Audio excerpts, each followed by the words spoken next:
Welcome back, everyone. We're diving into a case today that's really grabbed the internet's attention. The disappearance of Chase Massner. Yeah, it's one of those stories that just gets under your skin, So many twists and turns. Right. And so much speculation online. It's hard to separate fact from fiction sometimes. Absolutely. So I guess our mission today is to try and untangle this web and see what we can make sense of. Exactly.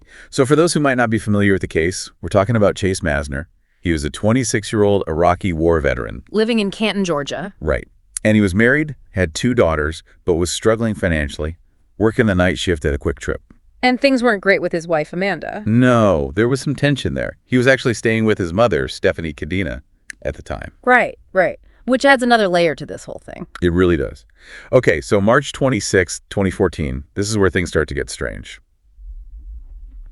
Amanda picks Chase up from his mother's house, but they get into an argument in the car. And this is where the initial police response gets a little tricky. They were married. Chase was an adult. So they treated it as a voluntary disappearance. Exactly. Figured he just needed some space, which unfortunately delayed the investigation. I could see how that would be frustrating for the family, though, knowing something's not right. Oh, absolutely. So Amanda ends up dropping Chase off at the Quick Trip where he worked, miles from their home. That's the last anyone in his family sees him. And now enters Brad Clements, a friend of Chase's who lived near that same Quick Trip. Chase goes to Brad's place that night, right? Yep. And Brad's story, well, it's full of inconsistencies. That's putting it mildly.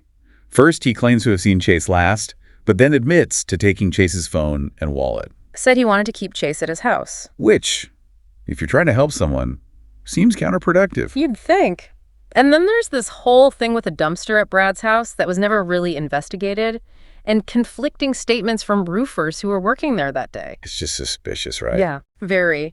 And then, to make matters worse, we've got this private investigator, Paul Libri, who gets involved. Oh, yeah. Wasn't he later convicted of impersonating a police officer? He was. It just adds another layer of chaos to an already confusing situation. Talk about a mess. Okay, so let's try to break down the theories. What are we working with here? Drugs, mental health, foul play. All of the above, it seems. Huh.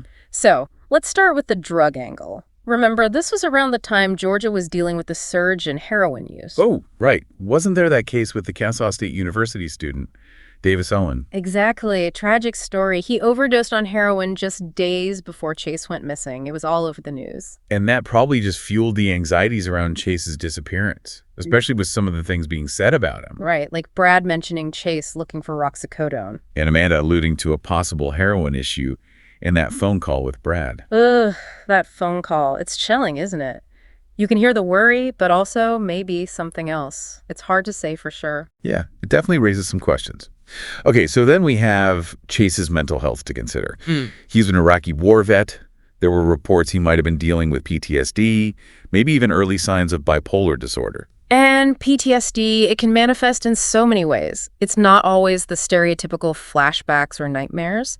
It can be anxiety, paranoia, a desire to isolate oneself. Like Brad saying Chase talked about wanting to live in the woods. Exactly. Could that have been a sign of him wanting to escape from everything? It's possible. Yeah. And of course, we can't rule out foul play entirely. But at this point, with the information available, it felt like a lot of speculation. Yeah. And for 3 years, the searches turned up nothing. And then in August of 2017, boom, everything changes. Something had to break eventually, right? Yeah. Human remains are found. Whoa, bong. In Brad Clements' former backyard. No way. Are you serious? Yeah, crazy, right? So of course everyone's thinking, could this be Chase? Right after 3 years. Exactly. And sure enough, they do the testing, and it's confirmed the remains are Chase's. Wow. So finally some answers for his family. Yeah, in a way, I mean, it's tragic, of course, but at least now they know what happened to him. Right. And it opens up a whole new set of questions, right? Yeah. Like, how did he end up there? Absolutely. Now it's not just a missing person case, it's a potential homicide investigation. So what about Brad? What's his reaction to all of this? Well, get this. When the news breaks about the remains, Brad tells the police he's going to turn himself in. He's gonna what? Turn himself in. But then what do you think he does? Oh, no. Don't tell me he disappeared again. It did. It was like something out of a movie. You can't make this stuff up. I know, right? But a week later, they find him, the police catch up with him and arrest him. I bet that was a sight. It was. Actually, there's a pretty striking picture of his arrest online if you ever want to look it up. Oh, I might have to. It's pouring rain and Brad's lying face down on the pavement in handcuffs. Man, that's heavy. So what happened then? What did they charge him with? Well, they charged him with concealing a debt. Concealing a debt. Yeah, which, is a serious charge, but everyone was kind of wondering if there was more to come, Right, because that doesn't really tell us how Chase died or anything. Exactly. So we have a resolution of sorts. We know what happened to Chase. But not really why. Right. Do we really have closure? That's the big question, isn't it? It is. Knowing where Chase ended up doesn't tell us how he got there or why. Did he overdose? Did something else happen? What was Brad's role in all of this? There's so many unanswered questions. Then, we can't lose sight of the human impact of all of this. Of course. I mean, Chase's mother, Stephanie, she never stopped searching for him. Imagine the mix of emotions she must have felt when they found his remains, like, relief, but also just incredible grief. And Amanda, Chase's wife, she ended up moving to Iowa with their daughters. Trying to start over. Yeah. It's just heartbreaking to think about how all of this affected them and their families. Yeah, and it makes you think about the role of online communities in cases like this, too. Oh, absolutely. There was so much speculation and discussion about Chase's case online. Right. I mean, on the one hand, it's great because it keeps the case in the public eye and can help generate leads, but it can also get out of control. Exactly. Misinformation can spread like wildfire. People can get harassed. It's a double-edged sword for sure. It's easy to get lost in all the theories and speculation, Right. We get caught up in the mystery of it all. Yeah. But we have to remember there are real people at the heart of this. Absolutely. Chase was a father, a son, a veteran. He served our country.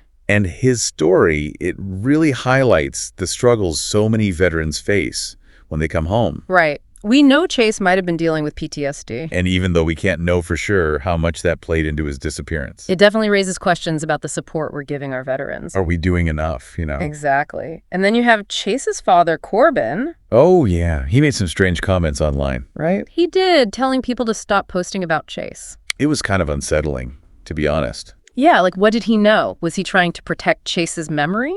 Or was there something more to it? We may never know. Another piece of the puzzle we're missing. I guess that's part of what makes these deep dives so fascinating, though, right? I think so.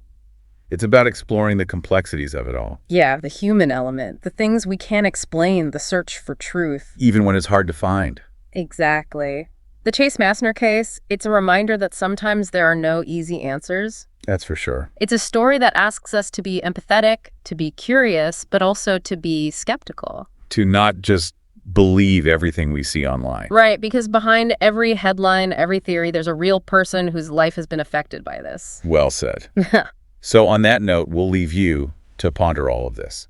What are your takeaways from the Chase Massner case? What questions are you still thinking about?